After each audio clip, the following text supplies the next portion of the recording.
Dalam penyelenggaraan seleksi CPNS, ada yang namanya masa sanggah. Buat kamu yang sempat lihat-lihat jadwal atau juga membaca surat pengumuman, pasti sudah tidak asing lagi dong dengan istilah masa sanggah. Tapi kamu tahu nggak sebenarnya apa masa sanggah itu? Waktunya kapan? Cara menyanggahnya gimana? Dan di episode kali ini saya akan juga memberikan beberapa contoh kasus sanggahan sebagai referensi. Mau tahu gimana caranya? Terus tonton video ini sampai selesai. Sebelum kita membahas detailnya, jangan lupa untuk subscribe dan like karena channel ini membahas berbagai cara untuk mendapatkan uang tambahan. Kalau teman-teman mau tahu gimana caranya untuk dapat uang tanpa kerja, klik link di deskripsi untuk belajar investasi di Bibit dan masukkan kode ekstra untuk dapat welcome cashback Rp25.000. Ada pilihan syariahnya juga loh. Atau kalau kalian ingin dapat uang dari YouTube, silakan klik link di deskripsi karena ada triknya supaya bisa cepat monetisasi. Selain itu, di deskripsi juga masih ada banyak link lain yang bisa membantu teman-teman mencari penghasilan tambahan dan juga berhemat. Oke, yuk lanjut lagi nonton videonya. Selamat menonton! Dalam proses seleksi CPNS, ada tahap yang namanya masa sanggah. Di seleksi CPNS tahun ini, masa sanggah juga ada. Durasinya adalah 3 hari. Nah, di 3 hari itulah para peserta diberikan kesempatan untuk melakukan sanggahan. Apa sih masa sanggah itu? Menurut website resminya BKN, masa sanggah intinya adalah kesempatan yang diberikan bagi pelamar untuk protes kalau mereka tidak diloloskan pada saat seleksi administrasi, padahal ngerasa dokumennya sudah lengkap dan tidak bermasalah. Soalnya, semua pelamar CPNS harus lolos seleksi administrasi dulu sebelum bisa melanjutkan ke tahap berikutnya seperti seleksi kompetensi dasar, seleksi kompetensi bidang, dan seterusnya. Menurut data BKN, di seleksi CPNS tahun 2019 ada lebih dari 93.000 orang yang protes dan melakukan sanggahan. Jadi lumayan banyak juga guys yang protes. Habis kalian mengajukan protes, maka instansi terkait akan melakukan verifikasi dokumen-dokumen kalian apakah sudah sesuai dengan persyaratan. Masa sanggah ini diberikan supaya peserta tidak merasa dirugikan atau diperlakukan tidak adil. Kapan sih masa sanggah itu? Sanggahan ini baru bisa dilakukan setelah hasil seleksi sudah diumumkan panitia dan harus dilakukan dalam 3 hari sesudah pengumuman. Tanggal persisnya sendiri bisa berbeda-beda untuk setiap instansi. Makanya, kalian harus rajin mantau terus, karena kalau sudah lewat dari itu, sudah tidak bisa protes lagi. Sebagai catatan, ketika menyanggah, biasanya kalian hanya diizinkan untuk menyanggah dengan menggunakan data-data dan dokumen pendukung yang sama dengan yang kalian upload pada saat mendaftar. Atau dengan kata lain, masa sanggahan ini bukanlah kesempatan untuk menyertakan dokumen yang kelupaan kalian upload dan juga bukan kesempatan untuk memperbaiki dokumen online-nya kalau salah ngisi. Dan jelas-jelas bukan juga kesempatan untuk minta ganti formasi atau instansi ya.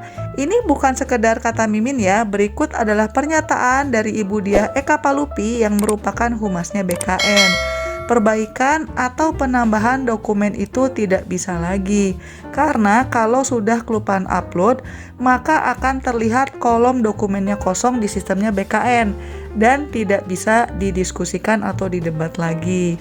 Sebagai contoh, misalnya nih, kalian sudah upload surat pernyataan bermaterai, tapi petugas seleksinya salah lihat dan kemudian mereka tidak meloloskan kalian dengan alasan kelupaan materai. Tapi dalam kasus ini, kalian punya alasan kuat untuk menyanggah dan menang. Tapi kalau kalian memang lupa pakai materai, ya tidak bisa upload ulang dengan surat yang baru. Contoh lain, misalnya kalian tidak diloloskan dengan alasan nama pelamar tidak konsisten. Misalnya aja, di KTP nama depannya pakai Muhammad, tapi di ijazah ditulisnya hanya depannya M. Nah, kalau yang seperti itu, masih bisa ada harapan untuk diloloskan. Sekarang pertanyaannya, Gimana cara untuk mengajukan sanggahan? Caranya gampang, kalian silakan masuk ke website BKN, silakan link ada di deskripsi, dan login seperti waktu melamar dulu. Pelamar yang tidak lolos seleksi administrasi seharusnya bisa langsung melihat di websitenya setelah login. Kemudian, silakan tekan tombol mengajukan sanggahan yang berada di bawah keterangan tentang alasan ketidaklulusan. Kemudian, akan muncul form sanggah yang disertai kolom untuk mengisi alasan sanggahan. Selanjutnya, tuliskan keterangan pada kolom alasan sanggah. Lalu, tandai atau centang checkbox di bawahnya. Nah, si checkbox ini adalah pernyataan bahwa alasan sanggahan dibuat sesuai dengan dokumen sebenarnya. Jangan lupa periksa dulu semuanya. Intinya, kalian harus bisa membuktikan bahwa dokumen persyaratan yang kalian upload itu sudah sesuai dengan persyaratan umum dan persyaratan khusus yang ditentukan instansi. Kalau kalian sudah yakin, tekan tombol akhiri masa sanggah. Habis gitu udah deh, tinggal berdoa dan nunggu jawaban dari panitianya aja. Instansi yang terkait wajib mengumumkan hasil tinjau ulang dari tiap sanggahan paling lambat 7 hari kalender dari hari berakhirnya masa sanggah. Dan menurut Mimin, bagus sih pemerintah menetapkan deadline untuk tiap instansi, jadinya ada transparansi. Minimal kita tahu jawabannya iya atau tidak. Sekarang pertanyaannya, kalau sudah protes tapi tetap tidak dikabulkan sanggahannya gimana? Sayangnya, masa sanggah ini adalah satu-satunya cara untuk protes hasil seleksi administrasi. Di luar itu, tidak ada lagi proses banding atau peninjauan ulang. Makanya, sebaiknya ketika melamar dan upload dokumen harus berhati-hati supaya tidak perlu protes pada masa sanggah. Kalau teman-teman masih belum lolos CPNS tahun ini, jangan khawatir karena masih banyak kok cara lain untuk menjemput rezeki.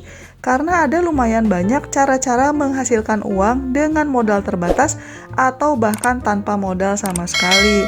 Kalau menurut saya pribadi, cara menghasilkan uang yang paling gampang tanpa modal adalah dagang online dengan sistem dropship. Dropship itu intinya adalah kalian mengiklankan dagangan orang lain, tapi kita pasang harga sedikit lebih mahal dari harga si suppliernya. Kalau ada yang beli, kita tinggal forward orderannya ke si supplier dan merekalah yang akan mengirim barang langsung ke pembelinya. Keuntungannya akan kita peroleh dari selisih harga tadi. Kalau teman-teman mau tahu step by step bagaimana caranya jadi dropshipper, silakan klik link di pojok kanan atas karena saya sudah pernah membuat video terpisah tentang ini. Potensi penghasilannya bisa mengalahkan gaji PNS loh. Atau cara lain untuk menghasilkan uang dari rumah adalah dengan membuat bisnis kuliner kecil-kecilan, lalu kalian daftarkan ke platform delivery online seperti GoFood, GrabFood, ShopeeFood, atau Traveloka Eats. Usaha rumahan juga bisa daftar kok, nggak cuma restoran doang yang bisa bergabung dengan platform delivery online. Dan karena usahanya dari rumah, tidak butuh modal untuk sewa lapak. Atau kalau kalian mau dibayar hanya untuk nonton YouTube atau jawab survei online dari rumah, ada juga kok caranya. Lagi-lagi linknya ada di deskripsi. Intinya, jangan menyerah, tetap bersemangat dan positive thinking. Kalau teman-teman ingin tahu cara-cara lain untuk mendapatkan uang tambahan, silakan mampir ke channel saya dan klik berbagai link yang ada di deskripsi. Jangan lupa juga untuk subscribe ya. Sekian dulu episode kali ini dan selamat mencari uang tambahan. Bye-bye!